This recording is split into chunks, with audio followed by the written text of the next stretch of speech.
ఇక జేడీకేడీ ఆ రౌడీ కార్‌ని ఫాలో అయ్యి లక్ష్మిని దాచిపెట్టిన ప్లేస్‌కి వాళ్ళు వెళ్ళడంతో వాళ్ళ వెనకాలే వెళ్తారు. ఇంకా అక్కడికి వెళ్ళగానే ఇంకొంతమంది రౌడీలు ఉంటారు. వాళ్ళందరినీ జేడీకేడీ, విహారీ చితక్కొడుతూ ఉంటారు.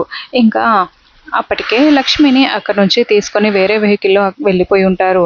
ఇక కొంతమందిని కొట్టిన తర్వాత సంధ్య మీరు వెళ్లి ఆ సిరిని కాపాడి బయటికి తీసుకురండి. వీళ్ళ సంగతి మేము చూసుకుంటాం అని విహారీ, జేడీ చెప్పడంతో ఇంకా సంధ్య లోపలికెళ్తుంది. మొత్తం ఆ ఇల్లంతా వెతుకుతుంది. ఒక రూమ్‌లో చైర్‌లో తాళ్ళతో కట్టేసిన ఆనవాళ్ళు కనిపిస్తుంది కానీ అక్కడ లక్ష్మి ఉండదు. అయ్యో! మిస్ అయిపోయారే అని చుట్టూ వెతుకుతూ అన్ని డోర్స్ దగ్గరికి వెళ్లి చూస్తూ ఉంటుంది. ఎక్కడ ఎవరు కనిపించకపోవడంతో సంధ్య మళ్ళీ బయటికి వచ్చి మేడం అతనిని ఇక్కడ నుంచి షిఫ్ట్ చేసినట్టు ఉన్నారు. ఇక్కడ ఎవరు లేరు మేడం అని చెప్పడంతో ఇంకా ఆ రౌడీలందరినీ కొట్టేసిన తర్వాత వాళ్ళు పరిగెత్తి పారిపోతూ ఉంటారు. అప్పుడే శకుంతల అక్కడికొచ్చి ఏంటి సారు నేను కిడ్నాప్ చేయలేదని చెప్పినాను కదా! మళ్ళీ నా ఇంటికొచ్చి ఎందుకిలా వెతుకుతున్నారు అని శకుంతల అరుస్తూ ఉంటుంది.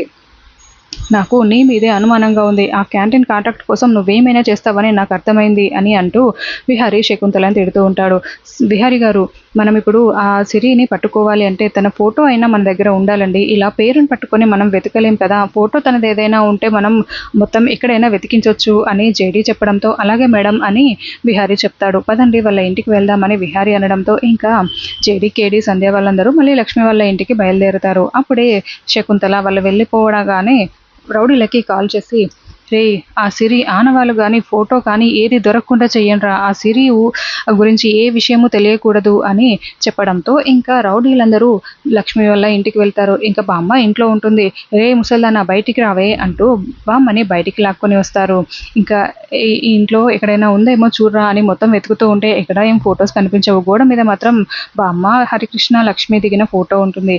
ఇంకా ఆ ఫోటో మీద ఆ ఇంటి మీద మొత్తం కూడా కిరోసిన్ పోసి తగలబెడుతూ ఉంటారు. వద్దు నాయనా వద్దు బాబు దయచేసి ఆపండి బాబు వద్దు బాబు వద్దు బాబు అని బామ్మ ఎంత బ్రతిమలాడుతున్నా వినకుండా ఆ రౌడీలు ఇంటి మీద అంతా కిరోసిన్ పోసి తగలబెడుతూ ఉంటారు.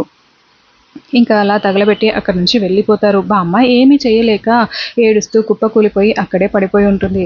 అప్పుడే విహారీ, హరికృష్ణ అక్కడికొస్తారు. బామ్మ బామ్మ అంటూ హరికృష్ణ బామ్మ దగ్గరికి వెళ్ళగానే నాన్న అని హరికృష్ణని పట్టుకొని బామ్మ ఏడుస్తూ ఉంటుంది. అప్పుడే విహారీ ఒక్కసారిగా బామ్మని చూసి బామ్మ మీరా అని అడుగుతూ ఉంటాడు. విహారీ బాబు అని బామ్మ ఏడుస్తూ ఉంటుంది. మా సిరి కనిపించట్లేదు బాబు ఆ రౌడీలు వచ్చి ఇల్లంతా తగలబెట్టేశారు బాబు అని ఏడుస్తూ ఉంటే ఇంకా ఇల్లంతా తగలబడిపోతూ ఉంటుంది. ఇంకా ఆర్పడానికి ఎంత ట్రై చేసినా ఎలాంటి యూజ్ లేకుండా పోయి ఉంటుంది. ఇంకా లక్ష్మి ఫోటో కూడా ఏమీ దొరకదు. ఇంకా విహారీ వాళ్ళని ఓదార్చలేక సరే రండి బామ్మ అని వాళ్ళని వెంట పెట్టుకొని ఇంటికి తీసుకువెళ్తాడు.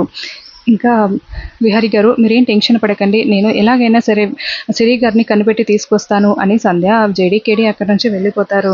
ఇంకా విహారీ హరికృష్ణని ఇంటికి తీసుకువెళ్తూ ఉంటాడు.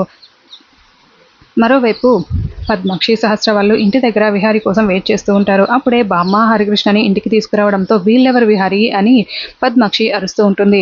అయినా వీడిని ఇక్కడికి ఎందుకు తీసుకొచ్చావు అని పద్మాక్షి తిడుతూ ఉంటుంది. వీళ్ళు ఇక్కడ నుంచి మనతోనే ఉంటారు అని విహారీ చెప్పడంతో ఇంకా అందరూ చాలా షాకింగ్గా వాళ్ళ వైపు చూస్తూ ఉంటారు. ఏమన్నా ఆ బాబుని చూసి చాలా సంతోషపడుతూ ఈ బాబుకి నాకు ఏదో సంబంధం ఉండే ఉంటుంది. అసలు వీడిని చూసినప్పుడల్లా నాకెందుకో ఏదో దగ్గర సంబంధం ఉన్నట్టుగా అనిపిస్తుంది అని అనుకుంటూ ఉంటుంది. ఇంకా ఎవ్వరు వీళ్ళని ఏమి అనడానికి వీల్లేదు. వీళ్ళు నా మనుషులు ఇక నుంచి వీళ్ళు ఇక్కడే ఉంటారు అని విహారీ గట్టిగా తేల్చి చెప్పేసి లోపలికి వెళ్ళిపోతాడు. ఇంకా వాళ్ళని యమున లోపలికి తీసుకుని వెళ్తుంది. ఇంకా ఇది ఇల్లా లేకపోతే అనాథ శరణాలయమా ఎవరు పడితే వాళ్ళు వచ్చి ఇక్కడ మెక్కడానికి వస్తూ ఉంటారా ఒకరు కాకపోతే ఒకరు ఎప్పుడు ఎవరో ఒకరు మన ఇంటి మీద పడి ఉంటూనే ఉంటారా విహారీకి యమునకి బుద్ధే లేదు అని తిట్టుకుంటూ ఉంటారు. ఇంకా హరికృష్ణ లోపలికి వెళ్తాడు. సిరి పాప హరికృష్ణ దగ్గరికి వచ్చి మాట్లాడుతూ ఉంటుంది. ఇంకా హరికృష్ణ చాలా బాధపడుతూ ఏడుస్తూ ఉంటాడు. ఇప్పుడు విహారీ దగ్గరికి హరికృష్ణ చేరిపోయాడన్న విషయం తెలుసుకొని లక్ష్మి అక్కడికి రాకుండా అలాగే ఉండిపోతుందా మరి ఏం జరుగుతుంది? సిరి అంటే లక్ష్మి అన్న విషయం విహారీకి ఇప్పటికైనా తెలుస్తుందా? ఏం జరుగుతుందో వచ్చే ఎపిసోడ్లలో తెలుసుకుందాం. Thank you for watching.